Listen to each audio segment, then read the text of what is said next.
के कोने कोने में यूट्यूब के माध्यम से हमसे गुरु मंत्र लेकर वैदिक परंपरा में आगे बढ़ने वाले मेरे प्रिय शिष्यों, सज्जन और सन्नरियों, महाभारत की कथा सुना रहा हूँ मैं आपको, इसलिए चैनल को सब्सक्राइबर कर लीजिए, लाइक कर दीजिए। और अगर आपके जीवन में कोई कष्ट है तो 9825200108 पर फ़ोन कर लीजिए। हम आपको बताएंगे कि आपके ग्रह नक्षत्र कैसे हैं और आपको क्या निवारण करना चाहिए। चलिए महाभारत की कथा शुरू करते हैं। जीमूत और कीचक का वध। पांडव राजा विराट के यहाँ रहकर कुशलता पूर्वक काम करके सभी का मन जीत लिया और साथ में द्रौपदी की भी रक्षा अच्छी तरह से करते थे। विराट के यहाँ रहते 3 महीना बीत गया, चौथा महीना शुरू हुआ तो राजा विराट ने ब्रह्मोत्सव का आयोजन किया और साथ में मल्ल युद्ध का भी आयोजन किया, जिसमें आस पास के सभी राजाओं के यहाँ से बहुत सारे पहलवान आए और मल्ल युद्ध करने लगे। उसमें एक पहलवान था जीमूत, जो सबको हरा दिया। उसके बाद जोर जोर से चिल्लाने लगा और प्रजा को ललकारने लगा। विराट राजा के सारे पहलवान हार चुके थे। विराट राजा चिंतित थे। प्रजा भी जीमूत पहलवान से डर गई। किसी भी पहलवान की लड़ने की हिम्मत नहीं हुई। तब विराट राज ने रसोइया बल्लभ, जो भीम था, उसे आज्ञा किया। बल्लभ अखाड़े में आया। पहले तो जीमूत बल्लभ को उठा उठा के पटकने लगा। दंगल देखने आए लोग जोर जोर से ताली बजाकर अपना उत्साह व्यक्त कर रहे थे। तब बल्लभ को क्रोध चढ़ा और वो बल्लभ जीमूत को पकड़कर अपने तरफ खींचा।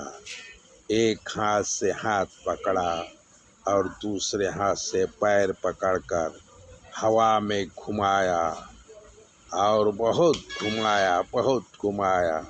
फिर गेंद की तरह उछाल के जमीन में पटक दिया और उसके छाती में जोर से कूदा, जिससे जीमूत के मुंह से खून निकला और जीमूत वहीं पर मर गया। सभा में जय जयकार हुई। राजा विराट भी बहुत प्रसन्न हुए और बल्लभ को बहुत सारा उपहार दिया। ऐसा करते करते पांडव को विराट के यहाँ 10 महीने बीत गए। एक बार विराट राजा का साला सेनापति कीचक अपनी बहन सुदेशना से मिलने रानीवास में आया और सहिरंध्री नामधारी द्रौपदी के रूप को देख मोहित हो गया। उसके पास आके द्रौपदी के रूप की बड़ाई करने लगा और बोला कि हे सुंदरी, ये स्थान तुम्हारे लिए योग्य नहीं है। तुम यहाँ कष्ट न सहन करो, बल्कि मुझे समर्पित हो जाओ। मैं तुम्हें रानियों की तरह रखूँगा। सौरंद्री बोली, मैं पराई स्त्री हूँ। तुम जो बोलते हो वो ठीक नहीं है। मेरे 5 महाबली गंधर्व पति हैं, वो तुम्हें मार डालेंगे। लेकिन कामांध कीचक द्रौपदी की एक भी बात नहीं सुनी।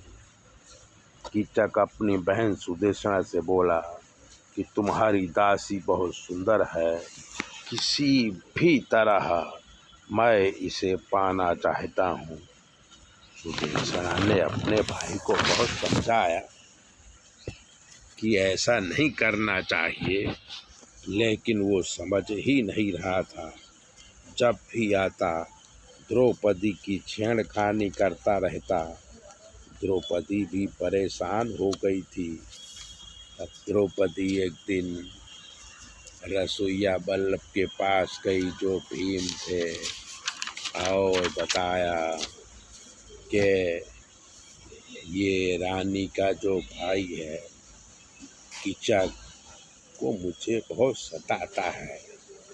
भीम ने कहा, कल रात में उसे नाट्यशाला में बुलाओ, वहाँ स्त्री के कपड़े पहनकर मैं बैठूंगा और कीचक के आते ही उसका वध कर दूंगा। द्रौपदी वहाँ से आके राजमहल में आराम करने लगे। सुबह होते ही कीचक आया और द्रौपदी को खींचा। द्रौपदी हंसते हुए बोली कि रात को नाट्यशाला में मिलो। कीचक खुश हो गया और रात में नाट्यशाला में आया। वहाँ भीम बैठे थे।